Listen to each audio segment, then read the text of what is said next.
Bonjour à tous et bienvenue dans cette nouvelle vidéo. Donc, avant de commencer, comme d'hab, hein, le petit instant promotion. Donc, vous pouvez rejoindre mon compte Instagram que je vous mets juste ici. En ce moment, je publie soit des mèmes et des reels comme avant, un peu humoristiques, soit du contenu un peu plus pédagogique, entre guillemets, qui reprennent des choses qu'on a déjà vues dans des vidéos ou qu'on va voir plus tard, voilà, mais sous un format vraiment très condensé. Donc ça c'est pour mon Instagram, pour comme d'habitude, si la chaîne vous plaît, vous voulez la soutenir et avoir donc les PDF des vidéos, vous pouvez vous inscrire à l'abonnement premium qui coûte quelques euros. Vous m'envoyez un message sur Instagram et je vous mets dans le groupe WhatsApp où j'envoie les PDF à partir du moment où vous êtes inscrit. Comme je dis à chaque fois, s'il y a un PDF d'une vidéo qui date un petit peu que vous voulez absolument, vous me le dites et je vous la donne. Donc pour ce premier instant promo, on va s'arrêter là. Il y en aura plusieurs dans la vidéo.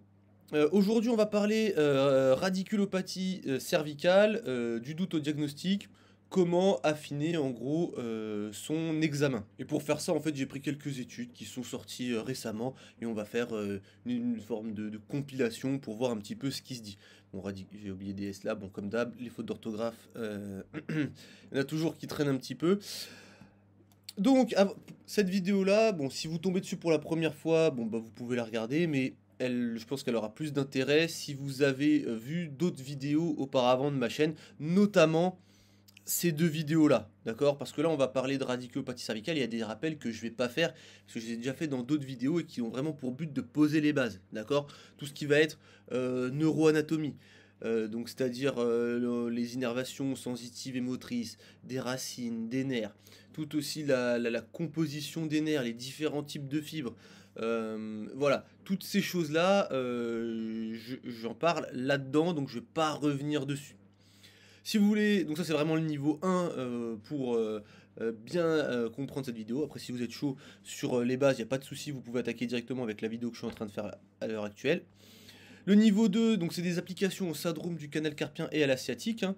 Donc même si ces vidéos-là pardon, sont sorties avant celle-là, il me semble, en gros pareil, hein, si, en ayant vu celle-là, c'est beaucoup plus simple de comprendre un petit peu ce qu'on fait ici. Niveau 3, là, on va faire des applications au niveau de la... Donc on va parler sténose lombaire et même myélopathie cervicale, il me semble. Oui, c'est ce que j'ai noté là. Et on va voir aussi des douleurs de coude. Donc pareil, c'est de l'application, mais à un niveau un petit peu au-dessus, on va dire, des principes de base qu'on voit ici. Et après, le dernier niveau, c'est l'application au diagnostic différentiel. Donc là, c'est des cas cliniques assez complexes, d'accord? On doit faire justement un diagnostic différentiel sur l'hypothèse de la problématique. Est-ce que c'est une origine faciale? Est-ce que c'est une origine vasculaire, plutôt artérielle, plutôt veineuse? Est-ce que c'est une origine neurologique? Est-ce que c'est une radiculopathie ou des choses comme ça? Voilà, donc c'est ce qu'on voit dans ces deux vidéos-là où le but c'est pas tant de trouver le diagnostic, quoique ici c'est possible, hein, de toute manière en général on est kiné, hein, donc on ne pose pas de diagnostic, mais là on peut trouver un petit peu ce que le patient il a. Ici vous trouverez pas ce qu'il a, mais le but c'est de savoir raisonner derrière pour juste se dire est-ce que ce patient il est pour moi ou pas, et si je dois le référer ou quoi, qu'est-ce que je mets, de quoi je vais parler au médecin euh, pour aider le médecin justement à faire son diagnostic. Donc voilà, l'idéal c'est si vous voulez voilà, des bases un petit peu en neurologie, vous pouvez voir, regarder un petit peu tout ça, on balaye un petit peu tout, des bases à des applications un peu plus cliniques, canal carpien, sciatique, sténose, myélopathie, et après on met tout ça en pratique en incluant du diagnostic différentiel avec ces vidéos-là. J'ai oublié de faire l'estimation du temps de la vidéo, il y a 54 diapos, donc ça va être super long. Je pense que ça va être vraiment très long, 2 heures de vidéo, après je pense que je prends ma retraite, parce que ça va être... Bon alors il y a beaucoup de diapos, mais en vrai il y en a certaines qui vont passer vite, hein.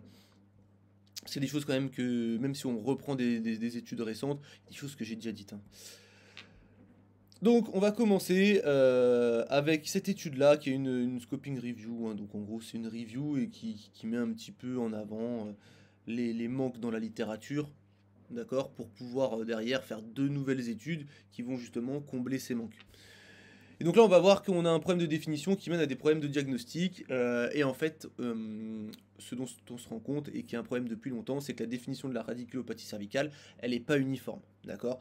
Et la plupart des recommandations la décrivent par des symptômes irradiants, donc notamment des douleurs, des paresthésies. Quand on parle de radiculopathie cervicale, plutôt dans les bras. Alors qu'en fait, l'IASP la définit autrement, et pour l'IASP, c'est une perte de fonction, sensitive ou motrice, liée à un ralentissement ou un bloc de conduction au niveau de la racine. Donc, pareil, hein, d'ailleurs, dans les vidéos de base, on voit l'anatomie des racines, racines sensitives, racines motrices, nerfs spinal, bon voilà. Et donc là, en fait, on voit bien que ici, on parle de douleur, ici, on parle de perte de fonction, donc c'est pas la même chose.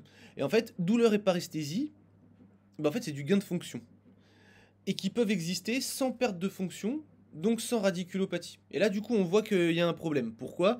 Bah parce que, tout simplement, si on définit la radiculopathie avec des critères de gain de fonction, alors que dans la définition c'est de la perte de fonction, bah on voit qu'il y a un problème. En fait, on n'utilise pas la bonne définition, d'accord? Ça, c'est plutôt, dès qu'on a de la douleur comme ça, on peut parler par exemple de douleur radiculaire, et la radiculopathie, c'est autre chose. Et donc la radiculopathie, elle peut exister avec ou sans douleur radiculaire, comme la douleur radiculaire peut exister avec ou sans radiculopathie.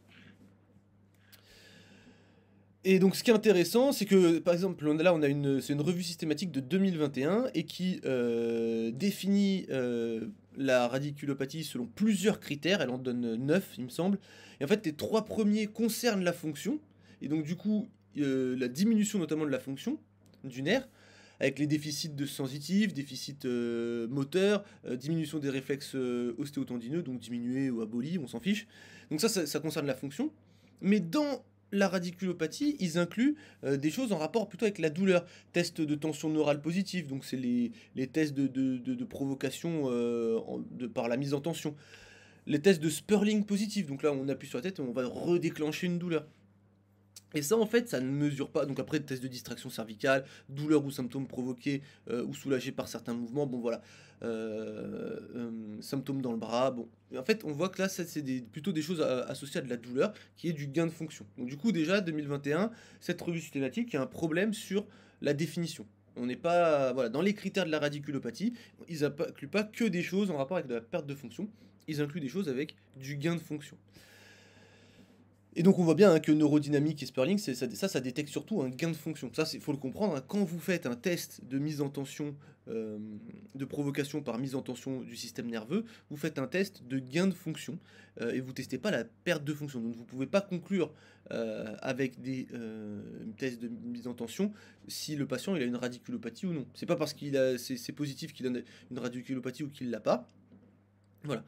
Et c'est une chose aussi qu'il faut comprendre, c'est que là, vous vous dites, oui, bah du coup, si je fais mon test de mise en tension et que c'est positif, il y a du gain, bah il a pas de radiculopathie, parce que vu que c'est du gain, il n'a pas de perte. Faut savoir que le gain et la perte peuvent coexister au sein d'un problème de nerf en fait. Le nerf, il a un fonctionnement normal, il peut fonctionner soit un petit peu trop, soit un petit peu moins, mais en fait, il peut fonctionner aussi un petit peu plus pour certains tests et un petit peu moins pour d'autres. D'accord? En fonction de ce qui va être touché justement. Donc en gros, les tests de neurodynamique Sperling, ça ne permet pas de diagnostiquer une radiculopathie.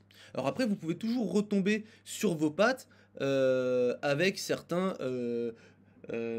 clusters ou des choses comme ça, mais en fait, ça ne sera pas une lecture directe de la radiculopathie. Alors comment on peut retomber sur ses pattes? Tout simplement, en fait, par exemple, vous voulez savoir combien une personne elle pousse au développé couché. Et en fait, pour ça, vous pesez la personne. Effectivement, on peut retrouver une corrélation et pour certains, donc un certain poids, une certaine masse pour une personne permet de soulever une certaine barre avec tant de poids dessus. Donc vous pouvez retomber sur vos pattes, on va dire en gros, quoi, de manière générale. Euh, mais le mieux, c'est de prendre la personne et de lui faire soulever sa barre de développé couché. Et là, vous aurez une mesure directe. Voilà, il y aura moins de risque d'erreur. Bon, bah, en gros, c'est un petit peu la même chose. Soit on passe par des choses un peu indirectes au risque de se tromper, même si de temps en temps ça tombe juste. Soit on fait des mesures directes de la radiculopathie. Donc, il vaut mieux faire des mesures directes de la radiculopathie. Ça, c'est intéressant. Pourquoi?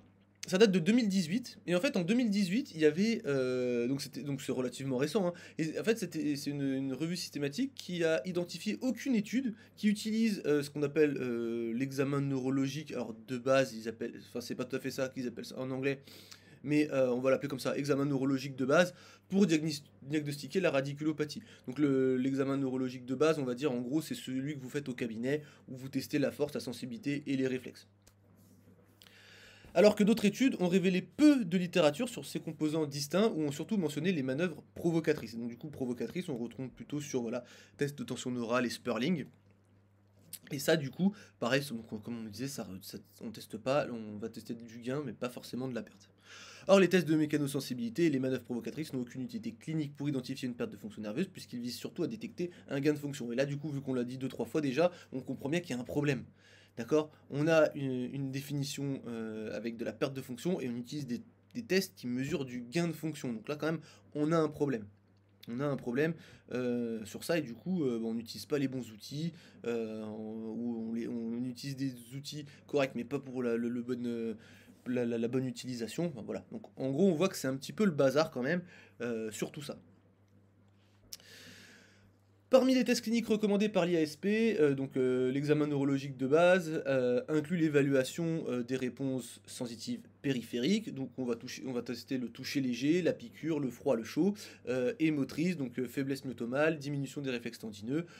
Là en fait à chaque fois on teste des différentes fibres dans le nerf. Et tout ça, comme je vous ai dit, ça, je reviens pas dessus. Tout ça, c'est là-dedans, hein, les fibres motrices, les fibres sensitives, A bêta, A delta, C, tout ça, bon, c'est dans les bases. Donc, il devrait donc représenter le critère clinique central du diagnostic de radiculopathie cervicale, d'accord, hein, l'examen neurologique de base. L'absence de critères diagnostiques universellement acceptés pour la radiculopathie cervicale peut accroître le risque de mauvais diagnostic de prise en charge inappropriée. Effectivement, déjà, de toute façon, si par exemple votre patient il a des douleurs dans le bras, donc une douleur radiculaire, admettons, et vous faites des tests de mise en tension et tout ça, vous allez vous dire bon bah il a une douleur radiculaire, très bien, vous n'allez pas voir une radiculopathie, et donc peut-être que votre prise en charge elle ne sera pas optimale, vous n'aurez pas non plus de point de départ pour voir un petit peu où en est l'état des nerfs, et donc poursuivre la détérioration et voir quand est-ce qu'il y aura besoin peut-être de réorienter. Voilà, donc il faut voilà, ça pose quand même plusieurs problèmes. Et c'est ce qu'on vous dit là, retard de récupération, ça peut mener à des retards de récupération ou des mauvais résultats de santé. Et on a du coup des chercheurs qui cherchent pour l'établissement d'un consensus. Et du coup, à ce jour, on n'a aucune revue systématique qui a étudié la validité de l'examen neurologique pour diagnostiquer la radiculopathie cervicale. Alors l'ENB, je vais dire à chaque examen neurologique, je ne vais pas dire à chaque fois l'examen neurologique de base, il faut juste savoir que quand vous voyez ça, là on parle de force motrice, sensibilité et réflexe. Et donc, il est donc prioritaire pour la recherche et la pratique clinique d'établir la précision diagnostique justement de cet examen neurologique, d'accord. Et du coup, c'est pour ça qu'il faut connaître cette diapo, douleur radiculaire avec ou sans radiculopathie, donc la radiculopathie c'est ici, donc là en fait on a une hyperexcitabilité et des décharges ectopiques de la racine dorsale ou du ganglion de la racine dorsale, causée par, et là il y a plusieurs mécanismes qui rentrent en compte, ça peut être l'inflammation, ça peut être l'ischémie, ça peut être une atteinte mécanique, voilà. Et donc ça va donner des douleurs voilà, électriques, qui brûlent, bon, toutes les douleurs en lien en fait avec bah, voilà, paresthésie, dysesthésie, tout ce qui en général sonne un petit peu des qualificatifs qui rappellent la douleur qu'on se fait de la douleur neurologique, hein, d'accord. Et en gros, la douleur, elle va irradier dans la jambe. Bon là c'est plutôt pour la sciatique, hein. Ce sera plutôt dans le bras pour un problème cervical. Et donc du coup on va en gros avoir donc en fait on va avoir du gain de fonction quoi. Enfin, en gros on va plutôt se retrouver en clinique, en gros si vous utilisez le DN4 il va plutôt être positif, et on aura en fait à l'examen neurologique du gain de fonction. La radiculopathie, là, c'est on a une lésion ou une pathologie de la racine dorsale ou du ganglion de la racine dorsale, d'accord. Et on va avoir un bloc de conduction, donc une diminution de la conduction au niveau du nerf, d'accord. Et on va se retrouver avec des déficits neurologiques qui vont être compatibles, en gros, avec l'innervation du nerf qui va être au niveau du territoire, ça va correspondre au territoire innervé par le nerf. La radiculopathie, ce qui est assez intéressant, c'est qu'elle peut être sans douleur, d'accord? Mais elle peut aussi être douloureuse et accompagnée du coup de douleurs radiculaires. Le déficit neurologique, il va être dermatomal ou myotomal à partir du moment où on parle d'une racine. Voilà. Là, on est dans une radiculopathie, donc on s'intéresse plutôt aux racines. Dans une neuropathie, on sera plutôt sur les nerfs, un tronc nerveux. Et donc là, du coup, on a une perte de fonction avec ou sans douleur. Donc déjà, il faut vraiment avoir ces deux choses-là. Et donc du coup, quand vous avez une définition de la radiculopathie et que vous utilisez les critères de la douleur radiculaire pour faire vos études, il y a un problème. Déjà, on ne part pas du même point. Ok? Donc là, ah oui, là, avant de rentrer dans le détail, je vais demander votre attention. Allez, 1 minute 30 pour peut-être, allez, 2 minutes. Vous savez, si vous me suivez depuis un certain temps, que je propose une formation en e-learning sur les lombalgies et les drapeaux rouges, où le but c'est d'un peu d'identifier tout un tas de problématiques pour savoir si le patient il est pour nous ou si on doit le référer chez le médecin. Voilà. En gros, c'est ça. Donc vous avez cette formation qui est accessible, vous avez le lien dans la description. Voilà, et donc en gros, c'est la partie sur la lombalgie. Si vous achetez la partie sur la lombalgie avant la sortie sur la cervicalgie qui sortira fin d'année, peut-être un peu plus tard, de toute façon je vous tiendrai au courant. Là je suis en train de finir cette partie-là, donc j'ai tourné tout ça jusqu'à présent. Donc il me reste tout ça. Donc vous avez un peu de temps, pas besoin de se précipiter. Donc si vous achetez la partie lombalgie avant la partie cervicalgie, au moment de la vente de la partie cervicalgie, vous m'envoyez un message, je vous le redirai, et vous aurez une réduction sur la partie cervicalgie pour vous remercier de votre confiance. Vous avez cette vidéo-là qui, si vous avez des doutes sur ce qu'il y a dedans et tout ça, bon, bah, vous pouvez aller la voir, elle dure 1 heure et vous avez une présentation de toute la formation. Pareil, hein, il y a le lien dans la description. Si vous cliquez sur le lien, vous avez la page de vente et avant d'acheter, bah, vous lisez pour savoir un petit peu qu'est-ce qu'il y a comme contenu, d'accord? Le contenu est en général, enfin même pas en général, le contenu est vraiment bien plus poussé que ce que je fais en vidéo. Le format est le même, mais c'est juste qu'on va plus loin, qu'on a plus de temps, on est tranquille. Voilà, donc voilà. Et pour une information qui va être valable qu'au moment de la sortie et quelques semaines après, c'est que je vais faire cette formation sous forme d'un présentiel au mois de novembre. Je vais vous mettre le lien en description. Donc pour le moment, il n'y a qu'une seule date. C'est en petit comité, donc on ne sera pas plus de 16. Il reste pas mal de places, il me semble. Il y a quelques places qui sont parties, mais voilà, normalement, si vous allez vous inscrire, normalement, il y a des places. Donc petit comité, fin d'année, donc c'est vers le mois de novembre, mais vous avez toutes les informations sur le lien que je vais vous mettre. Voilà. Donc en gros, il y a la partie soit en e-learning, soit la partie en présentiel, qui sont légèrement différentes. Juste, je vous dirais une chose, si vous avez déjà fait la partie en e-learning, ne venez pas au présentiel. Voilà, je pense pas que ça ait d'intérêt. Sauf si vous voulez vraiment le faire. Je vous donne pas d'ordre, mais je pense pas que ce soit utile. D'accord? Donc c'est juste pour. Là, il n'y a qu'une seule date. C'est voilà, c'est en gros une expérience. Mais voilà, les deux ne doivent pas être forcément, ne doivent pas être faits, hein. L'un ou l'autre, c'est très bien. Après, c'est plutôt vous, si vous êtes plutôt sur le présentiel ou plutôt sur du e-learning, qu'est-ce qui vous arrange? Voilà, sachant que en présentiel, il y a peut-être, on va dire, l'avantage un peu plus de pratique, mais il y a peut-être un peu moins de thèmes abordés. Dans le e-learning, il y a peut-être un peu moins de pratique du coup, mais un peu plus de thèmes abordés. Sachant que dans le e-learning, je vais quand même essayer de rajouter, comme j'avais dit au fur et à mesure, des cas cliniques que j'ai pas encore fait. Pour le moment, je suis sur la partie cervicalgie et j'augmenterai la partie lombalgie ensuite. Voilà, donc vous avez les deux liens, je vous mets les deux liens dans la description. Donc voilà, c'était ça pour avoir votre attention. Là, on repart, on repart. Donc en fait, on est toujours sur l'étude de la scoping review là. Et en gros, le but c'était de voir un petit peu l'examen neurologique de base, est-ce que c'est bien ou pas? Donc dans l'étude, donc les patients inclus, ils avaient soit une suspicion clinique de radiculopathie cervicale dans 67% des études, définie par des symptômes cervico-brachiaux comme des douleurs ou symptômes du cou et du membre supérieur, des plaintes radiculaires ou des signes et symptômes compatibles avec une radiculopathie cervicale. Donc suspicion clinique de radiculopathie cervicale, voilà, on voit pareil hein, que les définitions, c'est pas super carré. Soit un diagnostic confirmé par IRM ou EMG. Voilà, on parlera de ces tests un petit peu après.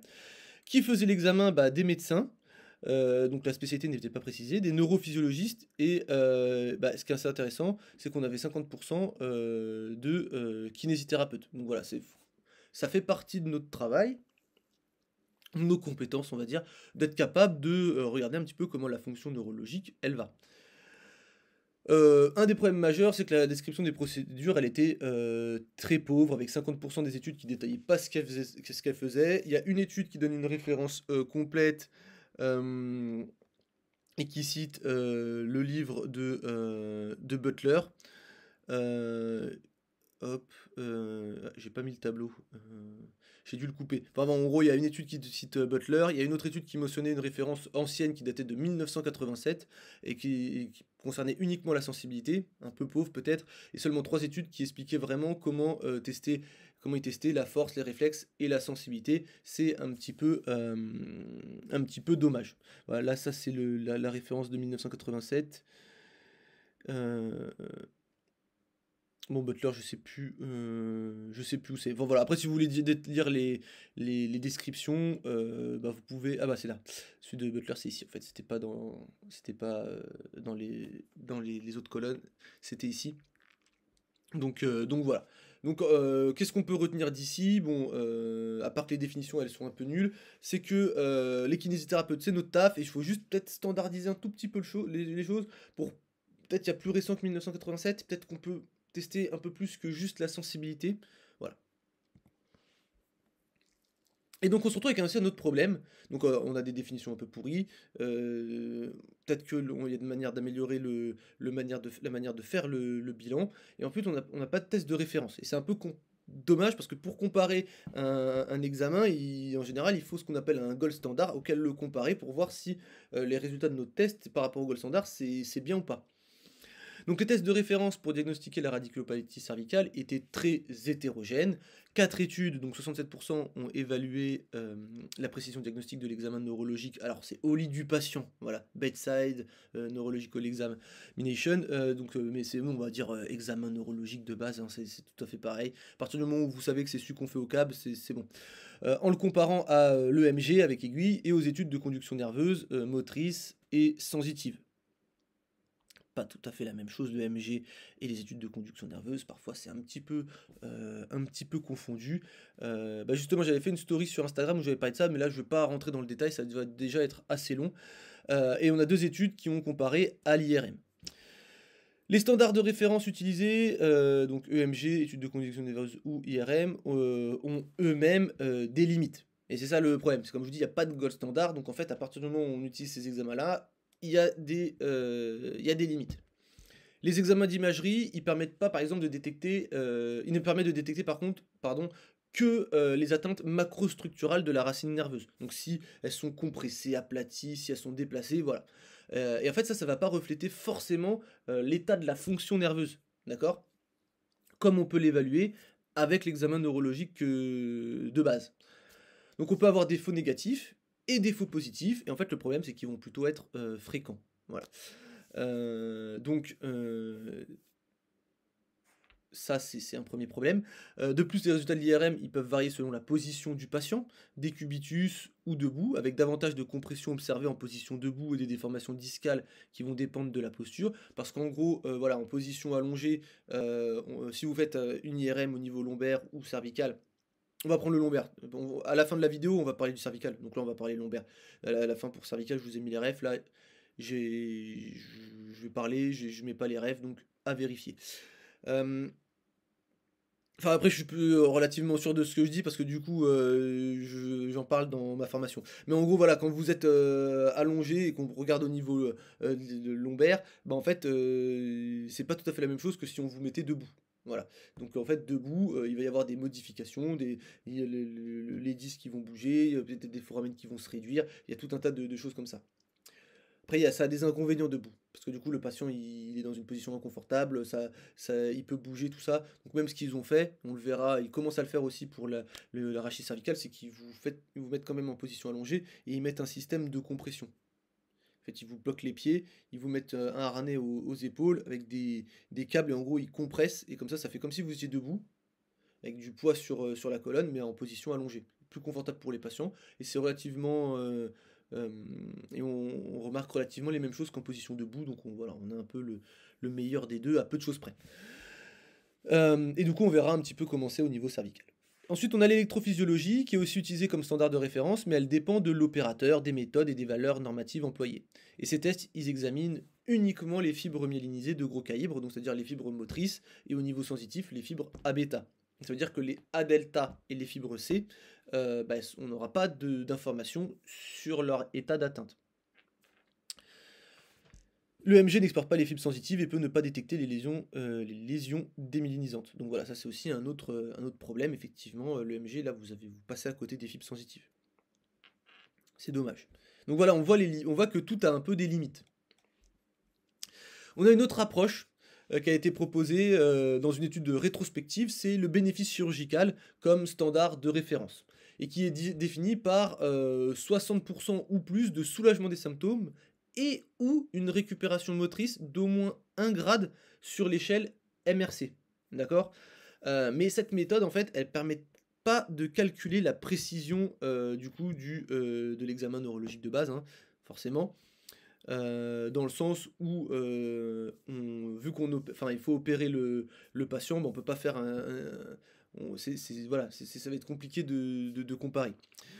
De plus, l'amélioration post-opératoire, elle peut refléter une diminution de la douleur plutôt qu'une récupération réelle de la fonction. Et l'absence d'amélioration, ça ne veut pas dire non plus qu'il n'y avait pas forcément absence de radiculopathie. Surtout s'il y avait des pertes qui étaient irréversibles. Donc ça pose aussi ces questions-là. C'est-à-dire que, admettons, euh, la personne, elle peut avoir plus de force. Je sais pas, elle avait un déficit par exemple sur son deltoïde, ça montait bof. Après l'opération, ça monte mieux. Ouais, en fait, peut-être que c'était juste la douleur qui l'empêchait, donc compliqué. Et pareil, hein, effectivement, si ça se trouve, il y avait une radiculopathie. Le nerf, on l'a libéré, ou la racine, on l'a libérée avec l'opération. Mais en fait, les dégâts du nerf étaient tellement importants qu'en fait, la récupération, elle n'est pas possible. Donc tout ça, en fait, on voit qu'on a des limites et donc du coup, on n'a pas de gold standard pour comparer notre examen neurologique de base. Donc théoriquement, l'examen neurologique de base, il doit inclure l'examen de la fonction musculaire des réflexes tendineux et de la somatosensation. Donc ça, vous le savez, à la fois des grandes fibres, donc pour le toucher léger, et des petites fibres chaud-froid, piqûre. Mais ça, vous le savez, sinon vous retournez dans les vidéos de base et vous avez tout ça très bien expliqué. Mais comme on l'a dit, la description des procédures, elle est souvent vague. Les muscles clés, les réflexes et les tests sensitifs, ils peuvent être variables d'une étude à l'autre. Et voilà, on a seules 2 études qui ont rapporté un testing des petites fibres par perte de sensation à la piqûre. Les petites fibres sont pourtant souvent atteintes dans les neuropathies périphériques et peuvent être touchées avant les grandes fibres. Donc ça, c'est des données qu'on a, notamment sur le canal carpien. Voilà, où en fait on peut se retrouver. En fait, avant, on pensait que les grandes fibres étaient touchées avant les petites. Mais en fait, on peut avoir des cas où c'est les petites fibres, hein, qui vont être touchées avant les grosses. Et du coup, si vous les testez pas, vous allez passer à côté de la radiculopathie, hein. Voilà, tout simplement parce que vous n'allez pas détecter. Donc du coup, c'est pour ça qu'il faut tester l'ensemble. D'accord. Mais de toute manière, on verra un petit peu comment comment on peut tester ça. On parlera surtout de la sensibilité, on va pas tout faire non plus. Parce qu'après, là, je pense que la force et les réflexes, vous savez les tester quand même un petit peu. Réflexe. Donc là, je vous ai mis tous les chiffres. La vidéo elle est assez longue. Si vous voulez, vous mettez pause, d'accord. Pour ceux sur le groupe WhatsApp, de toute façon, vous aurez le PDF, vous pouvez regarder. Ce qu'il faut retenir, c'est que, alors, ça va dépendre avec quoi on compare. Si on compare à l'EMG et aux études de conduction nerveuse, la spécificité du testing des réflexes tendineux, elle va varier. Voilà, entre 94% et 97%. Donc, si on compare à n'importe quelle racine, la spécificité, elle monte à 99% pour chacun de ces réflexes. Donc voilà, sur les réflexes, on peut identifier une racine, ça ne marche pas forcément à chaque fois. C'est plus précis si on se dit. En fait, on se dit juste. Si le réflexe est modifié, bon bah on peut se dire qu'il y a peut-être une radiculopathie. Donc voilà, en résumé, le testing des réflexes tendineux, il a une sensibilité qui est faible, donc absent, on peut pas dire qu'il n'y a pas, mais une spécificité élevée, donc quand il y a une anomalie, on peut se dire qu'il y a un problème. Voilà, et donc on va parler plutôt dans les radiculopathies une perte, enfin une diminution ou une abolition des réflexes. Donc si le réflexe est anormal, c'est un signe fort, mais si le réflexe est normal, bah, il n'élimine pas la radiculopathie. Sachant que pour nous, en fait, je suis pas sûr que ça change quelque chose dans votre prise en charge, de savoir si c'est la racine C5 ou C7 qui est touchée. Est-ce que ça va fondamentalement changer votre traitement? Si vous êtes un pro-thérapeute manuel qui cible vraiment spécifiquement les étages, peut-être ça va être hyper important pour vous. Mais voilà, pas persuadé que ça change énormément de choses. Et ensuite, on va voir la somatosensation avec thermoréception, mécanoréception, nociception et proprioception. Pareil, je vous ai mis toutes les données là, et on va résumer ça très rapidement. Globalement, les tests sensitifs ont une sensibilité faible et une spécificité modérée. La racine la plus sensible, C5. La moins sensible, C8. Et racine la plus spécifique, C5. Et la moins spécifique, C6. Voilà. Après, là, pour le coup, on est vraiment dans des choses où on compare le- euh, la sensibilité par rapport, donc, par exemple, aux études de conduction nerveuse ou à l'IRM. Voilà, mais en fait, item par item hein, pour le moment. Pareil, fonction musculaire. Donc, globalement, le testing musculaire, il a une sensibilité élevée, enfin faible à modérée, pardon, mais une spécificité modérée à élevée. Un déficit de force localisé est plutôt fiable quand il existe, mais son absence n'exclut pas la radiculopathie, toujours. Et si on parle d'atrophie, bon, on n'a aucune étude qui a identifié ou n'a parlé en fait de l'atrophie. Voilà, tout simplement. Donc en fait, on se retrouve avec quoi? On se retrouve avec le fait qu'il faille tout tester. D'accord? Donc si on teste un seul élément de l'examen, donc par exemple juste la sensibilité, bah, la sensibilité est élevée, 84%, mais la spécificité est faible. Deux composants combinés, quand on combine deux tests, par exemple réflexe et sensibilité, là c'est l'inverse, la sensibilité elle chute, mais la spécificité elle monte plus haut. Déficit du réflexe tendineux plus perte sensitive ou faiblesse musculaire, la spécificité elle atteint 99%. Et donc en fait si on fait un examen complet, la spécificité elle varie beaucoup et la sensibilité aussi. Bon voilà. Ça qui. Mais en gros, ce qu'on retrouve, c'est que c'est assez hétérogène selon les études, mais en fait, ça va vous donner quand même une idée plus robuste qu'un seul test isolé. Ok, donc il faut tester tout, et de toute manière, vu qu'il peut y avoir des atteintes spécifiques de certaines racines ou de certaines fibres dans le nerf, bah, vous devez tout tester, hein. Donc, quand on compare avec à l'IRM, l'examen complet, il a une sensibilité de 91%. Donc c'est assez pratique pour pas passer à côté d'une radiculopathie. Donc de toute manière, vous devez tout tester. Je vois pas vraiment de justification de tester juste une partie des choses. Je suis pas sûr que ça aide vraiment. Voilà, vaut mieux on teste l'ensemble et à partir du résultat final, on réfléchit par rapport à notre cas. Les tests sensitifs sont limités par la variabilité des cartes dermatomales et au chevauchement des cartes justement entre les individus. Le testing musculaire myotome, bien que variable, semble plus utile pour localiser le niveau pathologique. Après, nous, comme je vous disais, le niveau, c'est pas forcément nous le plus utile, hein. Enfin, le fait que certains standards de référence, comme le MG, privilégient la fonction motrice, ça pourrait biaiser les résultats en faveur des tests moteurs, effectivement, parce que du coup, on teste que les fibres motrices. Donc du coup, on n'a pas de quoi comparer avec. Enfin, du coup, on n'a pas d'étude des fibres sensitives, donc ça peut biaiser un peu le truc. Donc comme on revient sur la chose, donc on n'a pas d'examen super clair. Enfin, on n'a pas de gold standard, mais en tout cas, nous, si vous faites votre examen neurologique de base, vous devez. Bon, on teste tout, hein, ça me semble assez logique et je pense que c'est déjà ce que vous faites. Je pense que c'est déjà ce que vous faites. Et donc au final, on se retrouve avec ces résultats qui s'inscrivent dans un constat plus large, c'est que les recommandations cliniques mettent l'accent sur les symptômes radiculaires plutôt que sur la radiculopathie au sens strict, ce qui entretient une confusion terminologique et diagnostique et limite l'efficacité et la reproductibilité du diagnostic et de la prise en charge. Donc en gros, on est en 2025 Et en 2025, on pourrait s'attendre à ce que on ait des définitions à peu près correctes. Et en fait, on a des définitions correctes, mais au moins utiliser correctement ces définitions correctes. On pourrait s'attendre à ça. Je trouve que c'est pas trop en demander. Donc effectivement, voilà, donc c'est toujours pareil. Si on vous parle de radiculopathie et que dans la radiculopathie, on vous présente des tests où ça parle de douleur, de reproduction de la douleur, de tests de provocation, des choses comme ça, de la douleur, bah c'est pas top. Pas top. Instant pub, ah oui, bon, ça c'est. Bon, après, en général, là, ça concerne relativement plutôt les patients un peu qui cherchent beaucoup, mais je rappelle que voilà, je propose des suivis qui ne sont pas de la kinésithérapie. Si vous avez des problématiques autour de certaines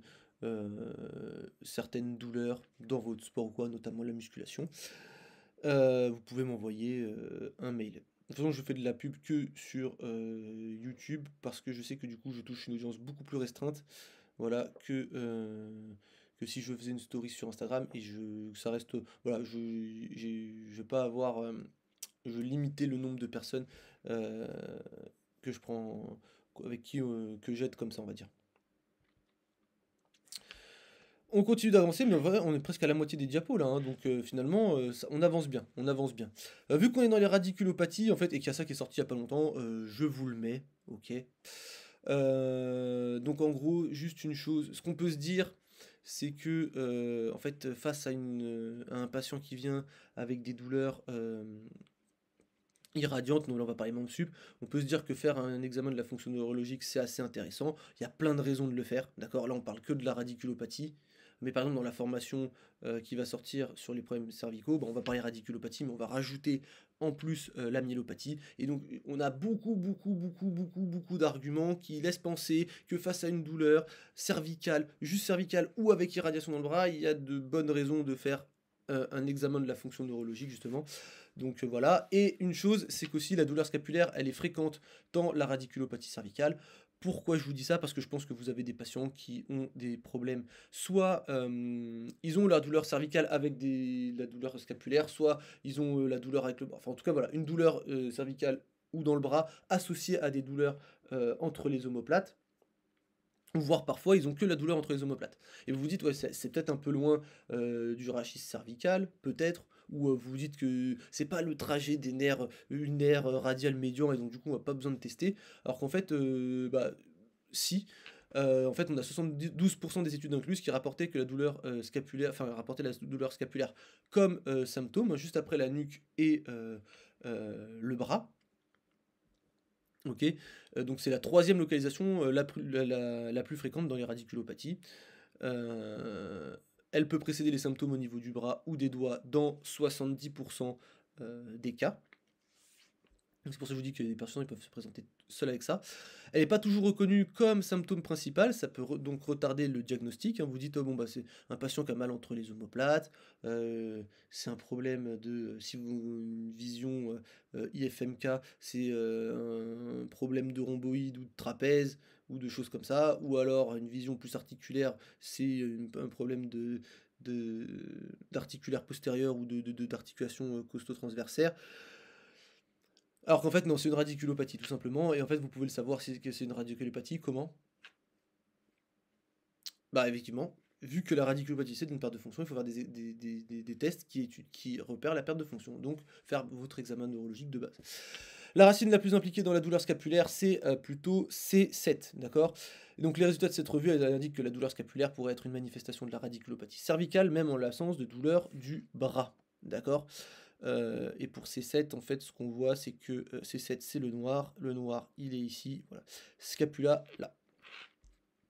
Donc la douleur suprascapulaire était liée à une radiculopathie C5 ou C6, alors que la douleur scapulaire basse, c'est plutôt, ou intrascapulaire, était liée à une radiculopathie C7 ou C8. Voilà. Après, c'est comme je vous dis, est-ce qu'on va vraiment avoir des différences dans le traitement? Bon, là, au moins, ça différencie un peu plus. Ouais, enfin, quoique. C5, C6, c'est pas très haut, hein, donc ça différencie pas grand-chose. Tac. Radiculopathie et perte de fonction, encore et toujours les mêmes erreurs, il me semble. Tac, tac, tac. Il y a tellement de diapos que je me rappelle même plus ce que j'ai prévu de dire. L'objectif de l'étude, c'était de comparer les profils Ah oui, oui, c'est bon, je me rappelle.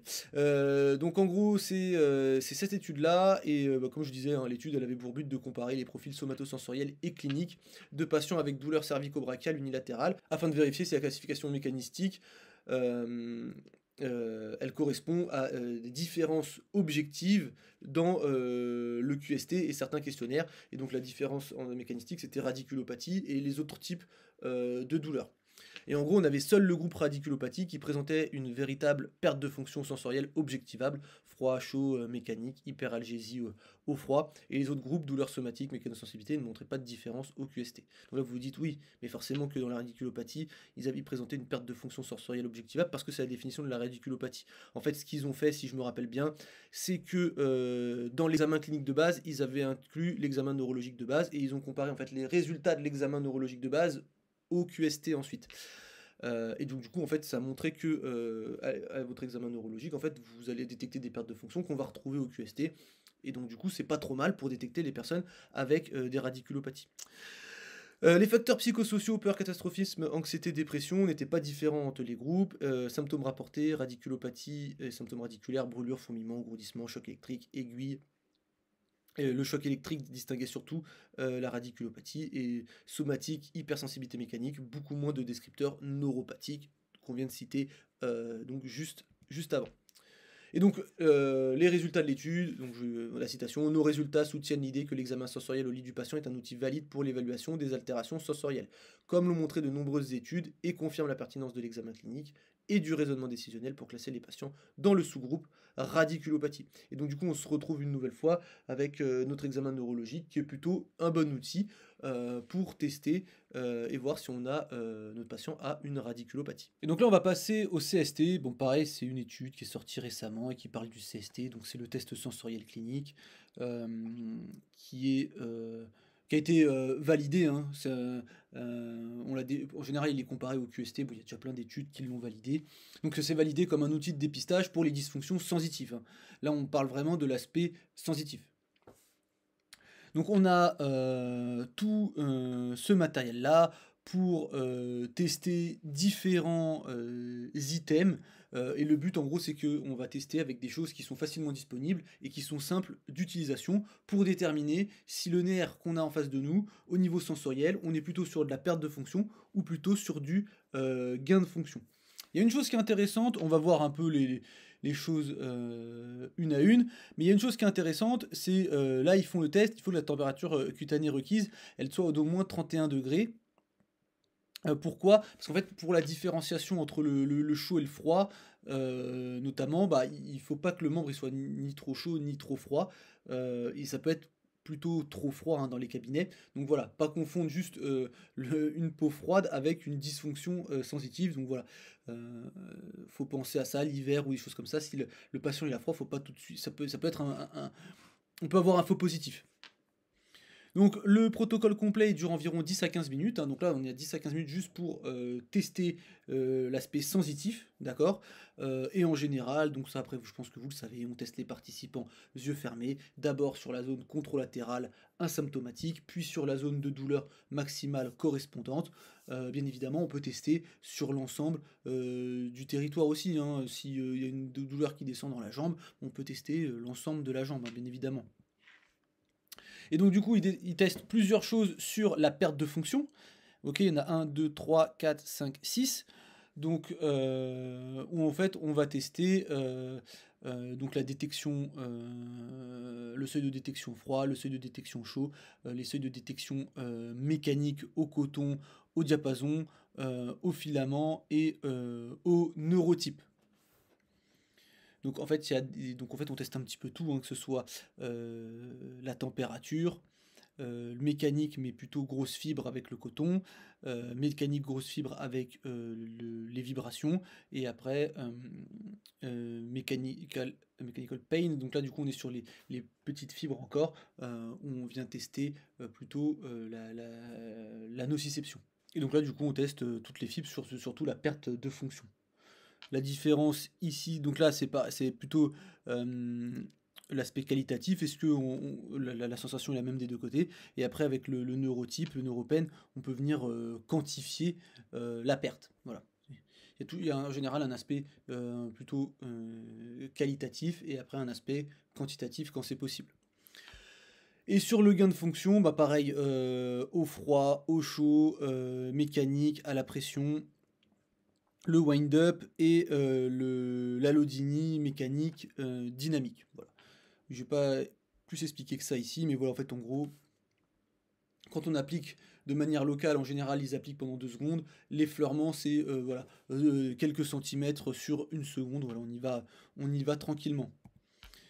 Donc le pack de froid, donc pareil, ça, il suffit d'avoir de l'eau au congélateur. Bon, le flacon rempli à l'eau à 42 degrés, bon, peut-être un peu plus compliqué à avoir. Bon, après, le filament, ça c'est facile. Et tout le reste, c'est nickel. D'accord? Le wind-up, c'est ce qui s'appelle le wind-up ratio. Et donc, on fait le rapport de douleur sur un stimulus et on le divise par la moyenne des 10. Voilà. Et du coup, juste une chose. Si vous lisez d'autres études, pour le calcul du wind-up ratio, parfois c'est inversé. Mais des fois, vous aurez la moyenne des 10 divisée par la douleur de un stimulus. Et du coup, vous pouvez avoir les deux.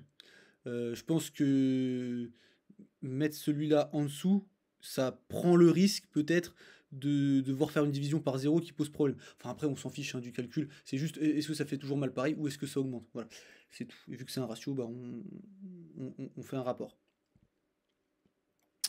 Ensuite l'interprétation du coup de ce test clinique sensoriel. Donc en gros, après l'application de chacun des stimulus du CST, ils ont demandé aux patients si la sensation perçue sur la zone affectée, elle était plus intense, moins intense ou identique à celle ressentie sur la zone contrôlatérale.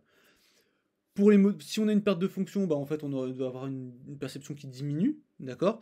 Et si on a une perception augmentée, bah on a du gain de fonction, voilà, tout simplement.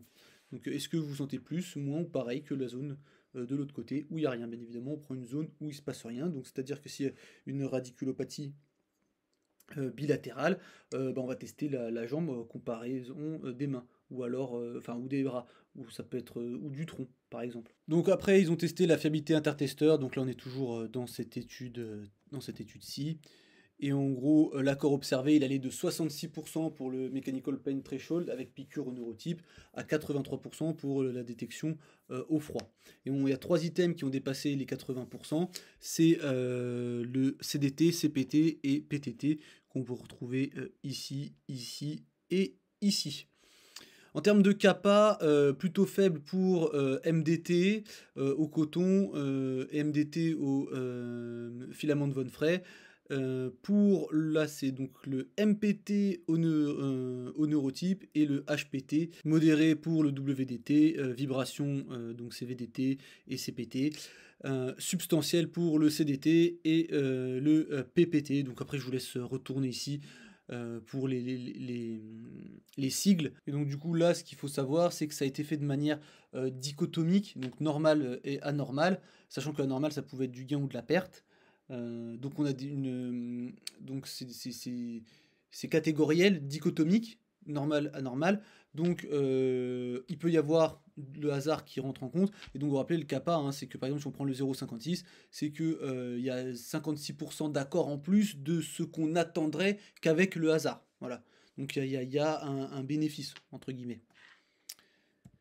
Après, il y a la fiabilité. Et donc, du coup, ici, vous vous rappelez, hein, pour les valeurs continues, on utilise plutôt ce qu'on appelle l'ICC en général. Voilà, si c'est des valeurs continues. Là, c'est catégoriel. Ah oui, et le wind-up, donc là, pour le coup, le wind-up, c'est ICC qu'on utilise hein, parce que ils l'ont pris c'est en valeur continue. Et donc là, c'était 0,14, donc c'était faible l'ICC. Et après, fiabilité intratesteur, intervalle moyen entre T1 et T2, c'était 3,7 jours. Accord observé, 73% pour MPT, 85% pour CPT, et 80%, plus de 80% d'accord pour le CDT, le MDT au coton, le CPT et le HPT. Kappa modéré pour la majorité des tests, vibration, gain de fonction au filament et au neurotype, substantiel, donc CDT, CPT, voilà, et l'accord intratesteur restait supérieur au hasard, et wind-up ratio, toujours, donc là en ICC, intratesteur 0,18. Ok. Conclusion, qu'est-ce qu'on fait de tout ça? Parce que là, du coup, on parle beaucoup de chiffres et tout ça. Si vous avez vous vous rappelez pas trop de ça, faut revenir là, hein. Là, vous avez tous les sigles, ce qu'ils veulent dire. D'accord? Tac, tac, tac. Et donc cette étude, elle montre que la fiabilité inter-testeur d'une batterie CST simple et peu coûteuse varie de faible à substantielle selon la modalité sensorielle. Cette variabilité suggère que seules certaines modalités sont probablement utiles comme outils de dépistage. En revanche, la fiabilité intratesteur est modérée à substantielle, ce qui soutient le potentiel du CST pour un usage clinique et en recherche, afin de suivre différentes modalités sensorielles dans cette population de patients.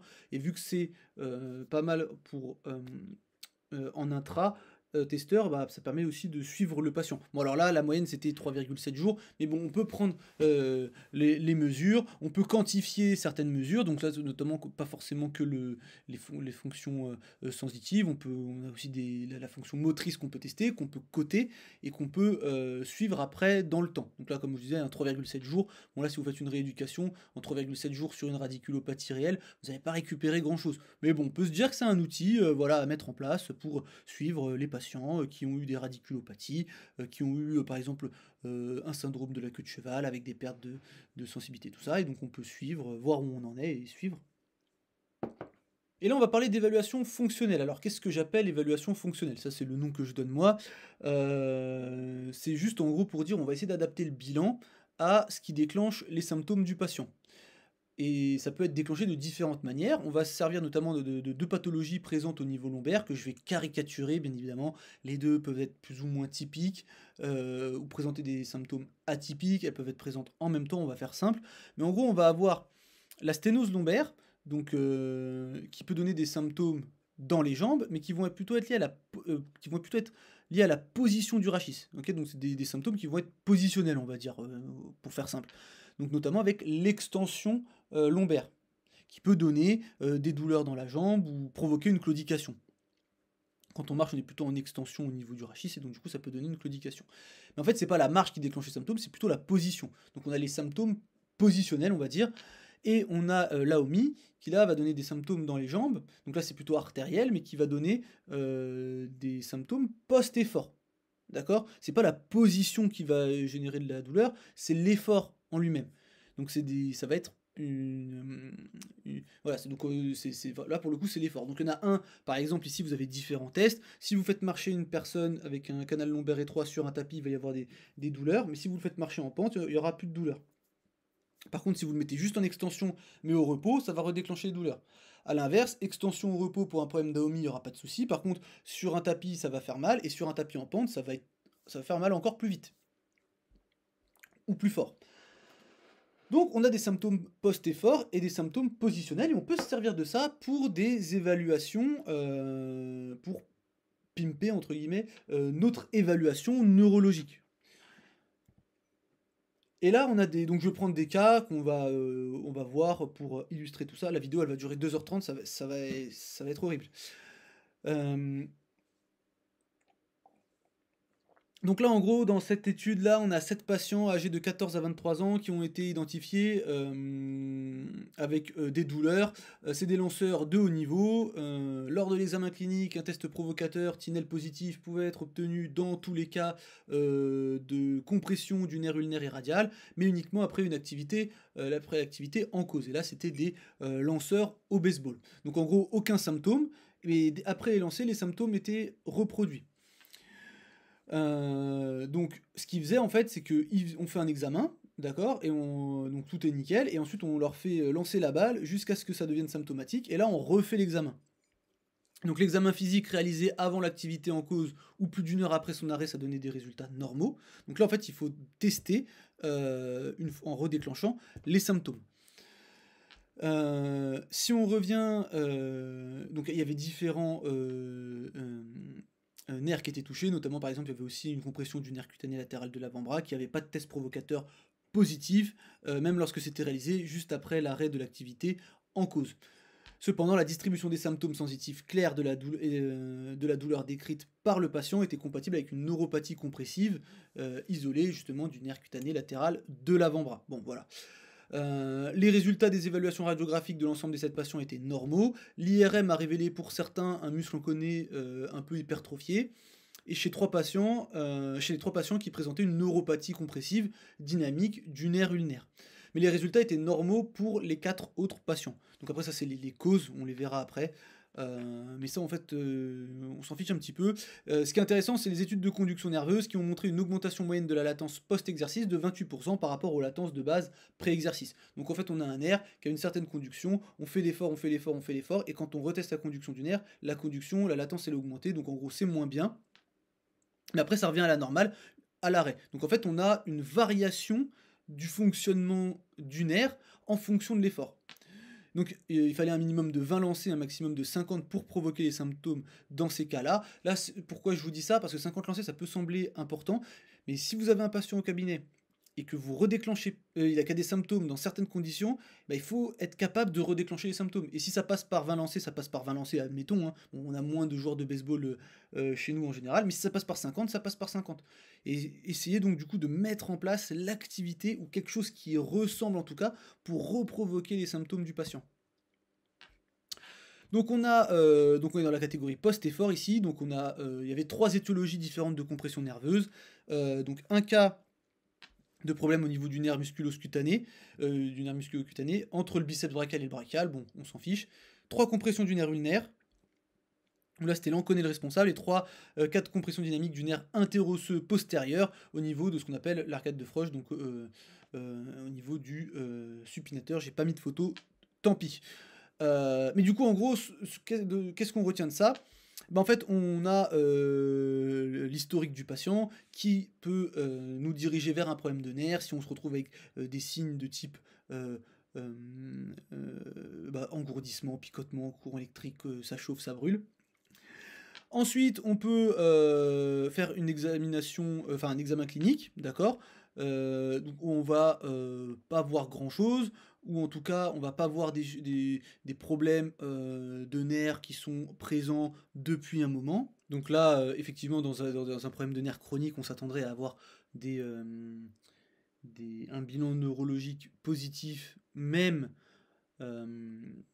au repos, en fait, hein, vu que ça fait longtemps que c'est là. Alors après, ça va dépendre effectivement du test qui est fait. Les études de conduction nerveuse ne testent pas les petites fibres, donc il faut être sûr d'avoir testé les petites fibres. Donc pour être sûr d'avoir testé les petites fibres, ça peut être intéressant de faire l'examen neurologique de base. Voilà, là, donc après on peut faire des imageries. Ok, on va exclure certaines, là, des choses qui peuvent compresser les nerfs, ok. Là, à l'IRM, on peut voir des choses un petit peu différentes, notamment justement ce qu'on peut retrouver ici, un muscle hypertrophique ou des choses comme ça. Et après, on peut faire l'étude de conduction nerveuse dynamique pour poser le diagnostic. Mais du coup, il faut comprendre l'histoire du patient, faire un examen clinique complet. Et après tout ça, bon, nous, on n'aura pas forcément accès à tout ce qui est là. Donc nous, c'est pour ça on essaye de tirer des leçons de ces cas-là, pour essayer d'améliorer un tout petit peu la partie ici. Là, on a un autre cas, c'est un patient, c'est un homme de 19 ans, droitier, qui joue au baseball au niveau universitaire. À l'examen clinique, on retrouve une douleur à la palpation du nerf ulnaire au niveau de l'amatome. La sensibilité était intacte dans toutes les distributions. Pas d'engourdissement ni de paresthésie donc au repos, pas de souffle ni de frémissement vasculaire. Le test d'haleine était négatif et le test de l'amatome était négatif. Donc en gros ce qu'ils ont fait, c'est qu'ils ont fait un bilan neurologique qui était plus ou moins nickel, à part une douleur à la palpation, mais là on peut pas dire que c'est de la perte de fonction. Ensuite ils ont testé les artères, hein, donc les souffles, le frémissement, le test d'haleine, et le test de l'amatome, c'est pour être sûr qu'il n'y ait pas de fracture. Parce que c'est arrivé, je sais pas si je l'ai mis là, mais voilà, il battait et puis il a senti un pop. Voilà, au niveau ulnaire dans son poignet. À l'examen plus approfondi, il a été noté que le patient présentait une griffe lors de l'activité et il rapportait un inconfort associé au niveau de la partie ulnaire et palmaire de l'éminence hypoténare, des engourdissements et des picotements, ainsi que des crampes de la musculature innervée par le nerf ulnaire. Donc on se retrouve avec une griffe, donc une atteinte, on va dire, motrice, hein, une fatigue de certains muscles. Dans le territoire sensitif, pareil, on va avoir engourdissement, picotement, des crampes, tout ça sur le nerf ulnaire, mais à l'effort. Pareil, au repos, si on fait l'examen, on retrouve rien du tout. Et du coup, il avait aussi un inconfort au niveau de la zone médio-métacarpienne de l'annulaire et de l'auriculaire. Et il y avait une résolution notable des symptômes au repos. Donc là, le but, ça a été de tester, donc de faire des tests nerveux dynamiques. Donc, compte tenu des résultats des examens d'imagerie et du caractère dynamique des symptômes, l'étape suivante, ça a été des tests nerveux dynamiques impliquant des études pré- et post-exercice. Pour obtenir une étude dynamique, donc une étude de conduction nerveuse de base a été réalisée avant l'activité sportive. Et ensuite, le patient il a fait son activité provocante, donc battre, donc taper dans la balle jusqu'à apparition des symptômes. Donc là aussi, on se retrouve toujours à faire une activité pour déclencher les symptômes. Et donc ça, c'est assez important. Si vous déclenchez pas les symptômes, en fait, tout ce que vous allez... Si on a une atteinte qui est uniquement dynamique, vous allez passer à côté, en fait. Parce que votre examen, à chaque fois, il montrera rien. D'accord ? Dès l'apparition des symptômes, le patient a subi une nouvelle étude de conduction nerveuse et un électromyogramme, et l'étude a montré une latence clairement plus retardée du côté gauche que du côté droit, donc du côté où il y a les symptômes, notamment au niveau de la latence du nerf ulnaire moteur. Donc voilà, lorsqu'il était stimulé au poignet enregistré au niveau de l'abduction, bon là on s'en fiche, on verra le tableau après. Cependant, il existait une diminution de recrutement musculaire. Voilà. Donc en fait, l'étude de conduction nerveuse, elle montrait pas grand-chose de différent. Il y avait une petite différence au niveau moteur entre ici et là. Ça changeait pas spécialement au niveau de l'étude de conduction nerveuse. Par contre, le recrutement musculaire, il diminuait sur l'électromyogramme. Et donc donc on a une modification du schéma de recrutement, et donc en fait qui peut être le signe d'une compression dynamique. Donc du coup, en fait, voilà, donc pré-exercice, pas de déficit clair, conduction normale, petite asymétrie gauche-droite. Conclusion post-exercice, pas de différence franche, ok, en termes de latence ou d'amplitude ici. Et conclusion de l'EMG, pas de dénervation ni d'atteinte chronique, mais un déficit de recrutement post-exercice, et donc ce qui oriente là vers une compression dynamique transitoire. Et donc là, la conclusion, c'est que ce patient il représente un cas unique, bon ça on s'en fiche, de compression nerveuse dynamique du canal de Guyon, donc au niveau du poignet. Le diagnostic précis de cette atteinte implique plusieurs étapes, en commençant par une anamnèse suggérant un piégeage dynamique d'un nerf spécifique, ce qu'on a retrouvé en fait ici. Hein, il faut qu'il y ait dans l'histoire, dans l'anamnèse, il y ait quelque chose qui vous fasse penser à ça. L'examen clinique est normal au repos, cependant un examen après l'activité provocatrice révèle des signes physiques plus classiques. Des examens radiographiques et d'imagerie avancée ont été nécessaires pour écarter d'autres causes fréquentes de compression et évaluer l'anatomie du patient. En fait, on retrouve la même chose. En fait, il y a des auteurs en commun hein, entre les deux études dont j'ai parlé, donc forcément la réflexion est identique. On se retrouve juste tout à fait dans cette réflexion-là. Hein. Une étude de conduction nerveuse dynamique a été nécessaire pour confirmer le diagnostic, et il est important d'utiliser une approche systématique afin d'éliminer toutes les autres sources possibles de compression et de recourir aux outils diagnostiques appropriés pour obtenir un diagnostic précis. Et là, normalement, j'ai mis un dernier cas. Tac, tac, tac. Donc, là, c'est un lanceur de baseball universitaire d'élite, droitier, avec un historique de symptômes au coude médial évoluant depuis 1 an, situé à 3 ou 4 cm au-dessus de l'épicondyle médial, localisé spécifiquement au niveau du septum intermusculaire. Bon, ça, ok. Les symptômes apparaissent uniquement après 2 à 3 manches de lancer et disparaissent complètement au repos. Donc, on se retrouve toujours dans l'activité qui déclenche ça. Lors d'un interrogatoire ciblé, il a décrit ces symptômes comme une douleur et une sensibilité à la palpation sur une zone précise, donc les fameux 3-4 cm au-dessus de l'épicondyle médial, associé à un engourdissement des 2 doigts côté ulnaire. Avec la poursuite du lancer, il présentait même une perte de contrôle et de précision, ainsi qu'une diminution de la vitesse. Donc effectivement, il y a une atteinte motrice, on va dire. Donc voilà, le coude était stable, indolore, au repos, amplitude complète, test de provocation de stabilité des ligaments, tout ça, c'était nickel. Le nerf ulnaire, il était stable, il n'y avait pas de subluxation lors des mouvements de flexion du coude. Devant une anamnèse et un examen normal, et des examens même normaux au repos, mais avec un fort soupçon de caractère dynamique de sa présentation possiblement lié à un muscle anormal ou une structure aberrante comprimant des structures vitales, il lui fut demandé, avant la visite suivante, de lancer pendant 2 à 3 mois jusqu'à l'apparition des symptômes. Et on se retrouve une nouvelle fois dans le même cas de figure, où on demande au patient de reprovoquer ces symptômes pour faire son examen ensuite. Donc en gros, il fait ça, ça redéclenche pile sa douleur. La palpation de cette zone entraînait un engourdissement des 2 doigts ulnaires. Voilà. Donc des études de conduction nerveuse ont été réalisées au repos, puis immédiatement après qu'il est lancé. Donc là, enfin, entre repos et moment symptomatique, en fait. Les examens dynamiques post-exercice avec technique par incrément ont révélé une réduction de 20% des latences du nerf ulnaire à 3 cm au-dessus de l'épicondyle médial, ce qui correspondait à la zone de douleur. Et donc du coup, bah là, on peut se dire, bah c'est bien, la latence, elle diminue. Donc du coup, en fait, ça va. Alors en gros, ça diminue quand même de pas mal, hein, 20%, et en gros ça, même si on peut se dire que c'est bien, ça serait plutôt le reflet d'un nerf pathologique. Voilà. Et en plus, c'est là où ça diminuait le plus la latence, c'était pile à l'enregistrement dans la zone de douleur. Donc eux, bah, ils se sont dit, c'est ça c'est le nerf le problème. Voilà. La latence, elle peut diminuer avec l'échauffement et tout ça, mais là, en fait, une diminution aussi grande à l'endroit de la douleur, c'est pas normal. À côté de ça, l'IRM a montré des modifications du signal du nerf ulnaire à environ 3 cm au-dessus de l'épicondyle médial. Donc ils se sont dit qu'il y avait une pathologie dynamique à ce niveau-là. Donc ils ont dit diagnostic de neuropathie ulnaire gauche dynamique, voilà, et donc du coup il a été opéré et son évolution post-opératoire a été sans particularité, 4 semaines d'immobilisation et ensuite à 6 mois il lançait sans symptômes avec une récupération complète de la précision, du contrôle, de la vitesse et de l'endurance, et à 18 mois en fait il continuait de lancer sans séquelles. Donc en gros le patient il va nickel, donc en fait ils ont objectivé ça, ils traitent le patient, ça va mieux. Donc là on prend des pincettes, bien évidemment. Pourquoi? Parce qu'en fait on a un cas, 2 cas et les 7 ici. Donc ça fait 9 cas en tout. Voilà, il n'y a pas de. Voilà, c'est des rapports de cas, hein. Il n'y a pas de groupe contrôle et des choses comme ça, hein. C'est des gens, on objective une chose, et puis derrière on traite, on voit si ça va mieux. Et dans la majorité des cas, en fait, une fois qu'ils ont traité, ça allait mieux.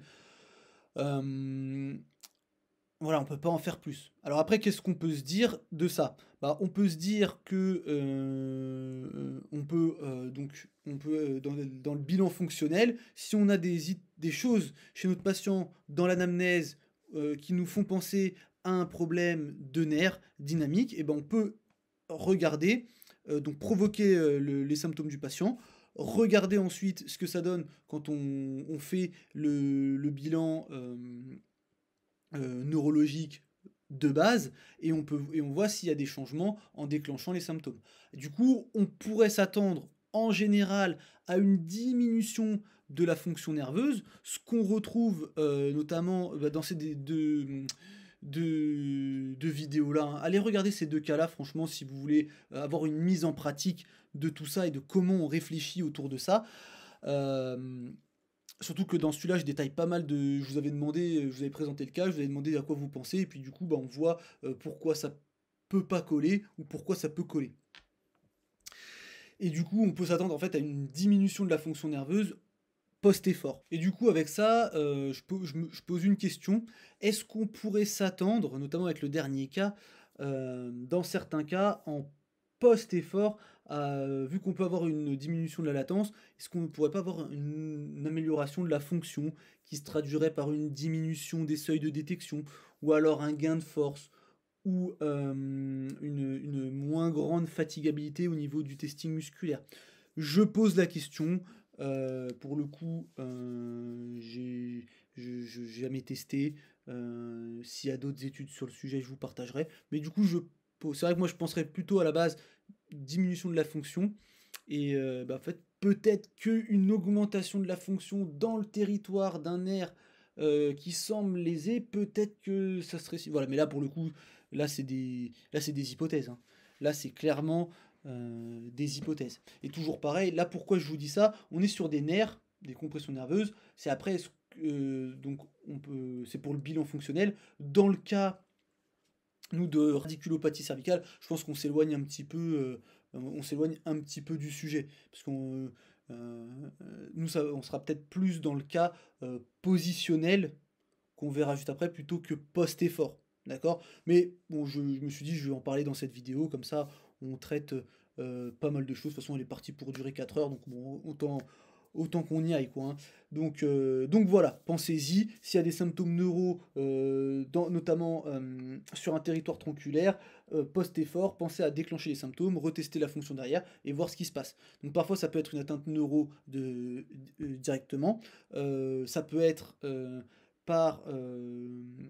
et des fois aussi, c'est des compressions vasculaires qui provoquent des symptômes neuro, des compressions veineuses ou artérielles, hein. Pendant l'effort, ça se dilate, ça vient compresser. Parfois, c'est des symptômes, des pathologies plutôt faciales, hein, syndrome d'éloge et tout ça, la pression augmente et du coup, le nerf fonctionne moins bien. Donc on continue, là on va passer, donc on était sur l'examen fonctionnel, entre guillemets, avec, on a vu le côté post-effort, et maintenant on va voir le côté positionnel.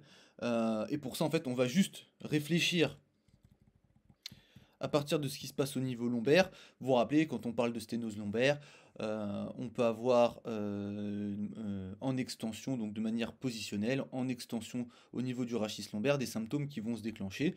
Et bien en fait, il peut se passer la même chose au niveau cervical. Pour ça, on va regarder différentes choses. Alors, au niveau positionnel, on sait beaucoup de choses, notamment sur les myélopathies. Mais les myélopathies, elles vont s'intéresser beaucoup à la moelle. Là, j'ai essayé de prendre des études vraiment qui parlaient des radiculopathies, des racines, ce qui est un petit peu différent pour le coup. Et donc les racines, elles passent dans des foramen. Et en fait, ce qu'on voit, c'est que dans l'IRM positionnel met en évidence des variations dynamiques significatives de l'aire foraminal. Et donc avec une aire qui augmente en flexion et qui diminue en extension.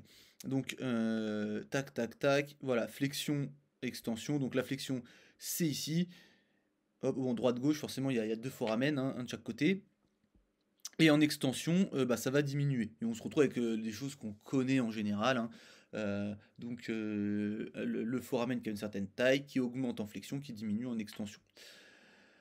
Une chose, mais là on va pas s'attarder dessus, mais l'étude elle montre que c'est intéressant que la douleur radiculaire elle doit pas être attribuée uniquement à la taille du foramen, il y a d'autres mécanismes. Donc là, dans on va dire la lentille biopsychosociale, dans le bio il n'y a pas que la taille du foramen qui va rentrer en compte, hein, il y a l'ischémie, la fibrose, le positionnement du nerf et tout ça qui vont intervenir. Et donc, bah, c'est ce qu'on retrouve ici aussi. Donc, vous voyez, en fait, le foramen en position neutre, et ben là, il y a un peu plus d'espace en flexion, un peu moins d'espace en extension. Et ce qui peut expliquer que parfois, au niveau clinique, l'extension cervicale, là, c'est une traduction mot pour mot que j'ai faite. Donc, la phrase, c'était cliniquement, l'extension cervicale aggrave les symptômes chez les patients présentant une radiculopathie cervicale, tandis que la flexion les soulage souvent. Donc voilà, c'est pas toujours comme ça. Et il y a une chose, c'est que on sait pas, justement, là, on sait pas trop de quoi ils parlent quand ils disent radiculopathie. Est-ce qu'ils parlent de la fonction nerveuse ou est-ce qu'ils parlent de la douleur? Voilà, c'est là où il y a toujours le petit truc, vu que la définition elle est pas claire pour tout le monde. Et donc l'affection, elle ouvre le foramen de 28%. Voilà, et l'extension elle le rétrécit de 17% par rapport à la position neutre. La pathogénèse exacte de la radiculopathie, bon, on va pas regarder ça, mais en gros, voilà, il peut y avoir compression mécanique, modification ischémique au sein et autour du tissu neural qui vont rentrer en compte. Et ensuite, je vous ai mis une petite chose, c'est que les résultats ici montrent également que dans la colonne cervicale, les variations en pourcentage des dimensions foraminales sont significativement corrélées positivement avec l'amplitude de ce qui s'appelle la rotation sagittale segmentaire. Ça veut dire en fait que les segments rachidiens qui ont la plus grande flexibilité, qui bougent le plus, bah, c'est eux qui vont subir le plus de changements, les changements les plus importants dans leur dimension foraminale. Voilà, ce qui paraît relativement logique. Ces résultats suggèrent que parmi des segments ayant des dimensions foraminales similaires dans la colonne cervicale, l'irritation mécanique du tissu neural dans le foramen, elle est plus sévère dans les segments qui présentent une plus grande flexibilité ou instabilité segmentaire. Donc alors l'instabilité segmentaire d'ailleurs, elle peut arriver, puis ça peut donc au niveau par exemple lombaire, mais au niveau cervical aussi. Voilà, on peut avoir dans les mécanismes Bon, on va prendre la sténose lombaire. En gros, on sait que dans les mécanismes, on peut avoir une dégénérescence du disque, une instabilité qui va se créer avec des mouvements un petit peu plus grands. Et ces mouvements un petit peu plus grands, ils peuvent générer une dégénérescence au niveau des facettes articulaires ou des ostéophytes qui vont à terme finir par stabiliser un petit peu plus l'articulation. Voilà. Et on retrouve un peu la même chose, c'est notamment décrit dans la myélopathie cervicale. Là, on va regarder deux cas intéressants. Alors, si vous connaissez, ça vous reconnaissez la revue. Je sais pas comment ça se prononce, Cureus. J'en sais rien. En gros, ils présentent. Alors, souvent, c'est des. En tout cas, moi, je tombe souvent sur des rapports de cas dans ça. Et en fait, c'est une revue qui a des temps de relecture relativement courts. Donc, apprendre avec des pincettes, mais c'est un peu leur principe de fonctionnement. Voilà. Et souvent, c'est des rapports de cas, des études de cas, des trucs comme ça. Donc, voilà, c'est pas des preuves incroyables, hein, bien évidemment. Mais ça peut être intéressant pour réfléchir, faut juste pas prendre ça comme la vérité. Voilà. Voilà, on voit que les relectures peuvent aller assez vite. Euh, voilà, entre le moment où la revue elle a commencé, elle est publiée, et voilà, ça va vite. Mais c'est comme ça qu'il fonctionne, faut juste le savoir, d'accord? On peut se servir de ça, faut juste pas extrapoler les résultats ou les prendre vraiment pour des choses solides. Et en gros, dans cette étude, on a ces deux cas cliniques. Le premier, c'est une patiente de 41 ans qui a des antécédents de chirurgie au niveau cervical.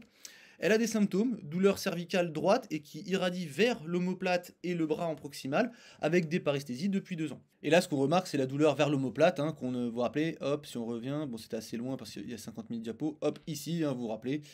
Donc ça peut être un signe de radiculopathie cervicale. Examen clinique déficit moteur, donc faiblesse au niveau du deltoïde, hypoesthésie de la région scapulaire. En imagerie statique, il y a une protrusion discale C4-C5 modérée à l'IRM, pas de sténose foraminale significative.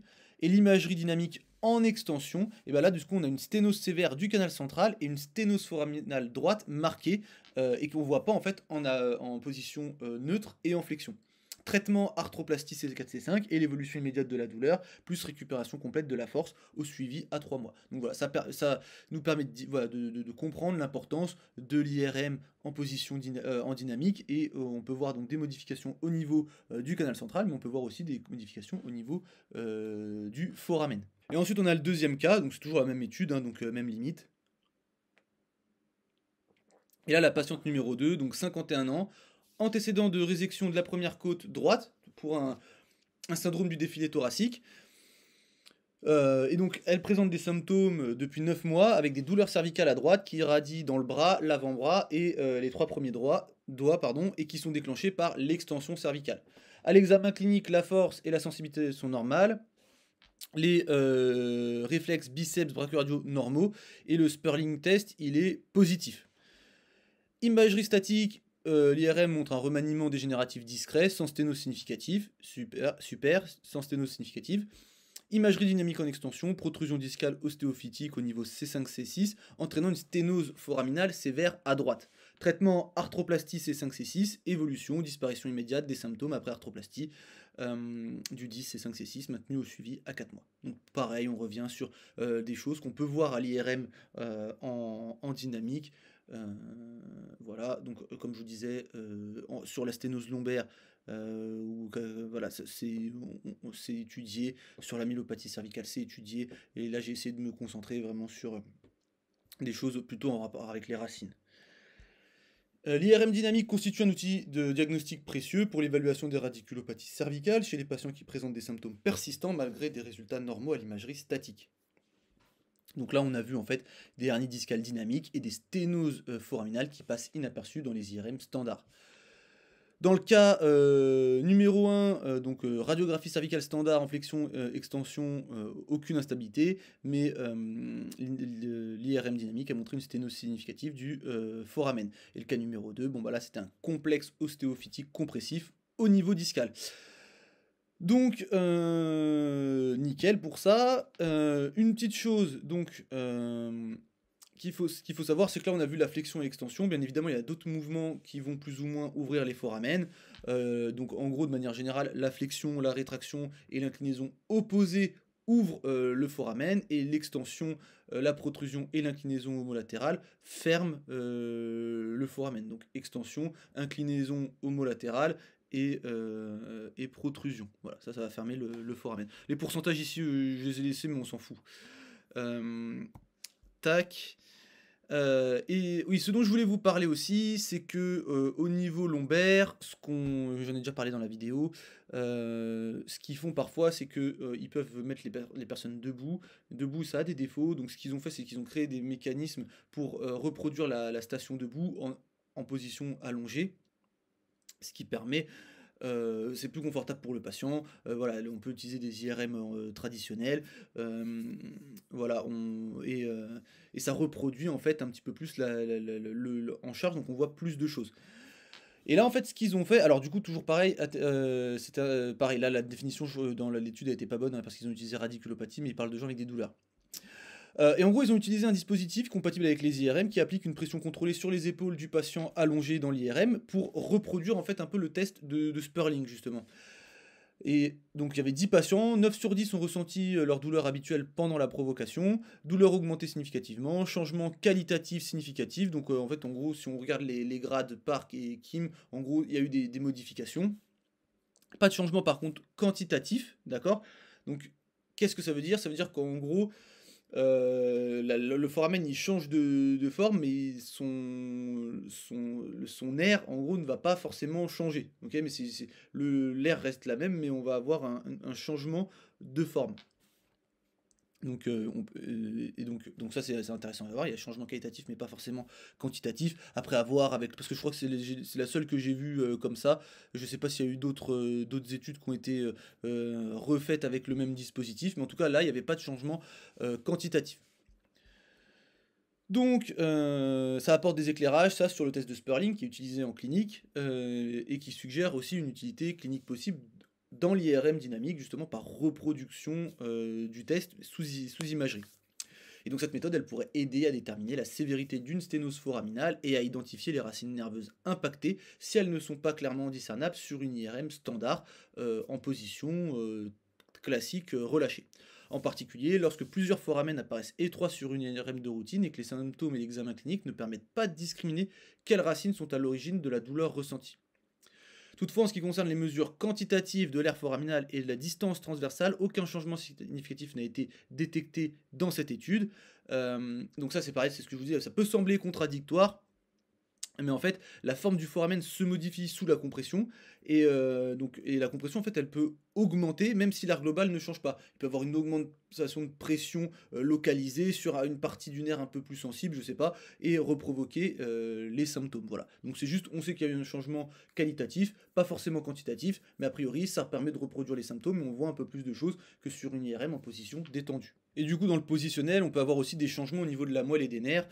Après en fait au niveau des foramen, enfin que les foramen changent, qu'on tire plus sur les nerfs, finalement, ça permet juste d'expliquer certaines choses, mais après, dans le bilan, ça permet juste comme on a dit, de le pimper un petit peu, de l'adapter un peu à la reproduction des douleurs du patient, d'accord? Le patient, il dit, ça reproduit mes symptômes quand je suis en extension complète, bah, peut-être qu'effectivement, faire le bilan en extension complète, ça peut être une bonne idée.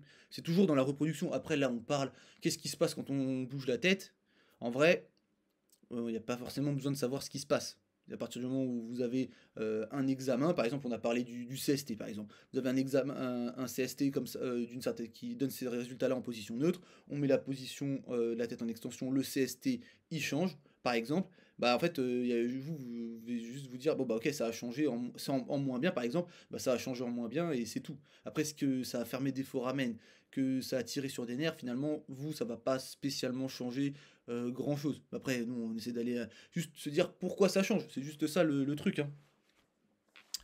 Donc la longueur de la moelle cervicale était significativement plus grande en flexion et significativement plus courte en extension.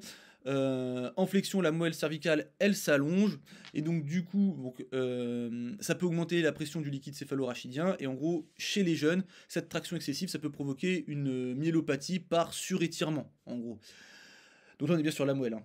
Et en extension, la moelle elle se raccourcit et les éléments osseux postérieurs se rapprochent. Chez les personnes âgées, avec une arthrose ou une dégénérescence, ça peut créer un effet de pince qui comprime la moelle. d'accord? Et donc du coup, en fait, à chaque fois, on voit qu'en extension, il y a toujours, elle est un peu plus courte la moelle que par rapport à la flexion où elle est toujours un peu plus grande. Ok, là c'est la flexion par rapport à l'extension. Voilà. Après, bien évidemment, ça, c'est à prendre avec des pincettes, dans le sens où, en fait, si on parle de myélopathie, l'extension, on va dire, de manière générale, globalement, ça va aggraver chez les personnes âgées, la flexion chez les jeunes, mais en fait, faut pas rester bloqué sur ça, hein. Vous pouvez avoir un jeune qui se dégrade en extension et une personne âgée qui se dégrade en flexion, hein. Il suffit qu'en flexion, il y ait aussi des changements dégénératifs. Quand vous allez pencher la tête en avant, bah, la moelle, la partie en avant, elle peut frotter, hein, contre des ostéophytes ou des choses comme ça. Donc il n'y a pas que l'étirement qui va rentrer en compte, d'accord. Il y a aussi d'autres mises en tension, hein. Il y a de l'étirement, mais il peut y avoir des phénomènes de cisaillement et tout ça. Par exemple, tout ça sur la moelle, on le voit très très très en détail bah, dans la formation drapeau rouge, sur la partie, donc dans la partie neuromyélopathie, qui n'est pas encore sortie, voilà, que je suis en train de tourner actuellement, cette partie-là justement. Mais bon, là en gros, on tire sur la moelle, voilà, c'est ça qu'on voulait savoir. Et une autre chose que je voulais vous dire, c'est que quand on tire sur un nerf, par exemple, alors là du coup, il y a beaucoup d'études au niveau lombaire, peut-être plus qu'au niveau cervical, donc du coup, des fois je prends les données au niveau lombaire et je les extrapole au niveau cervical. Donc lorsque la sciatique a été ressentie lors du test de la SEG, la masse hernière provoquait une compression et une tension aiguë relativement importante au niveau des racines nerveuses qui peut entraîner une diminution du flux sanguin dans la racine. D'accord. Ce trouble du flux, causé par un stress mécanique, ça peut créer un œdème, une hypoxie et conduire à des décharges ectopiques responsables de la douleur sciatique. Donc voilà. Là, ce qu'il faut comprendre, c'est que quand on tire sur un nerf, le flux sanguin, il peut diminuer dedans. Donc là, c'est chez des personnes, hein, qui ont une hernie qui peut provoquer une compression. Et même si ça s'accroche, il y a un effet de surtension, entre guillemets, parce qu'on peut tirer sur le nerf, mais s'il y a une accroche à un endroit, bon, bah, cet endroit, ça va tirer un peu plus. On a la même chose sur... donc ça, c'est sur le test de la SEG, ça, c'est sur le test pour le nerf fémoral, où en gros, pareil, si on a une hernie discale qui empêche le glissement normal de la racine, bah, ça peut entraîner une abolition du flux sanguin. Bon là c'était un peu plus élevé que là, bon on s'en fiche. Ça prouve que la douleur radiculaire pendant ce test de mise en tension est liée à la combinaison d'une compression mécanique associée à une ischémie aiguë de la racine. Bon après c'est assez logique, hein, quand on tire sur quelque chose, voilà, ça circule un petit peu moins bien, mais c'est surtout le cas, voilà, quand on a dans ces deux études-là, quand on a une hernie discale qui vient compresser et augmenter la tension lors des tests. Là, je sais plus pourquoi j'ai mis ça. C'est juste pour vous dire que dans la différenciation structurelle, ou si vous voulez mettre en tension un nerf sciatique, voilà, en général, on pense à mettre la cheville en flexion dorsale, hein, pour tirer tout le nerf sciatique, qui est plus sciatique à ce niveau-là, mais enfin bon, le nerf tibial ou quoi. Et on peut mettre de la rotation médiale qui augmente la tension dans le nerf sciatique et qui peut se servir soit pour augmenter la tension tout simplement, soit pour créer une différenciation structurelle proximale. Voilà, si le patient il a une douleur dans le mollet et que quand vous rajoutez de la rotation médiale de hanche, la douleur dans le mollet elle augmente, bon bah c'est peut-être pas le mollet qui tire. Là, lors du test de la SEG maintenu 30 secondes, l'amplitude des potentiels... Oui, voilà, donc là, en gros, ce qu'on retrouve, c'est la suite de ça. C'est qu'en fait, cette diminution cette diminution qu'on retrouve de flux sanguin dans la racine, elle peut être... Parce que là, du coup, ils ont rajouté des tests électrophysiologiques. Et ça peut être associé en plus à une diminution du coup des potentiels d'action. Voilà, donc on va avoir une moins bonne conduction. Voilà, le nerf il va moins bien fonctionner. Et donc du coup, la conduction elle va être transitoirement altérée par l'ischémie qu'on a vu tout à l'heure, enfin l'ischémie aiguë, l'ischémie qui est temporaire, parce que quand on lâche, ça revient. Et des corrélations ici significatives ont été retrouvées entre la diminution du flux sanguin de la racine nerveuse pendant le test de la SEG et la dégradation des amplitudes des potentiels musculaires enregistrés. Tout ça pour dire qu'en gros, si vous tirez sur un nerf qui a un problème, en gros, on peut diminuer notamment en général, enfin c'était comme on a vu là, c'était des hernies par exemple. Enfin bon, on tire sur le nerf, un nerf qui est sensibilisé, quand on tire dessus, il y a des chances qu'on diminue le, le flux sanguin, ça peut, et on peut retrouver peut-être une diminution au niveau du fonctionnement du nerf qu'on pourrait retrouver finalement peut-être si on testait les muscles dans ces positions-là. Alors pas sûr qu'on teste, qu'on évalue la force ou la sensibilité dans des mouvements où on tend la jambe, mais c'était juste voilà pour en parler. On peut avoir des diminutions de la force. En fait, c'est juste la diminution de la force de manière temporaire, elle peut être due à de la compression, donc au niveau par exemple des foramen, de l'hernie, de la mise en tension aussi. Et en général, ce qu'on retrouve et qu'est-ce qui met en tension les nerfs au niveau du bras, donc vous connaissez les tests neurodynamiques, vous vous rappelez, dans les bases, on en reparle, donc je ne vais pas le parler là, mais c'est juste que voilà, au niveau du cou, si on incline la tête de l'autre côté, qu'est-ce qu'on fait? On ouvre les foramen, on a vu ici, mais on vient aussi tirer un petit peu sur tous les nerfs qui passent à cet endroit-là. Toujours pareil, il y a des modifications comme ça qui sont faites. Est-ce que ça nous sert forcément toujours? Pas forcément, mais ça nous explique, c'est juste voilà, pour dire, bon, on peut penser à l'extension, la flexion, on peut penser aussi aux inclinaisons. Je sais pas si le patient il vous dit, bon, flexion, extension, j'ai rien, mais par contre, quand j'incline la tête, ça me fait très mal. Alors, il peut tirer sur ses nerfs, il peut... après, ça va peut-être dépendre du côté. Si il a une douleur ici et que quand il fait ça, ça tire, c'est peut-être plus le nerf. S'il a mal ici et que quand il incline la tête par là, c'est peut-être plus de la sténose pour le coup. Voilà, c'est ça qu'on peut se dire. Et donc du coup, on peut, à partir de ça, bon, après il faut faire d'autres tests, hein, mais essayer d'orienter un petit peu le traitement en fonction. Voilà. Donc là on a fini. C'était très long, c'était très long. J'espère que la vidéo elle vous a plu, que vous avez appris 2-3 choses. C'est juste comprendre que, bon là on parlait pour les radiculopathies, mais en fait on peut extrapoler tout ce qu'on a dit là à plein d'autres problèmes, hein. Une douleur même tendineuse de coiffe, ça peut toujours être intéressant de reproduire, de faire un test de reproduction de douleur. Il ne faut pas hésiter à faire des tests de reproduction de la douleur qu'on ne voit pas dans les livres, d'accord? Dans la vidéo précédente, on avait vu une personne qui avait des syndromes d'éloge au niveau des mains, ils lui ont fait utiliser un tournevis jusqu'à déclencher les symptômes. Voilà, donc on fait soit l'activité qui redéclenche, soit quelque chose qui se rapproche de l'activité qui redéclenche. Voilà. Bon, on va s'arrêter ici parce que c'était beaucoup trop long, et on se dit à la prochaine. Salut!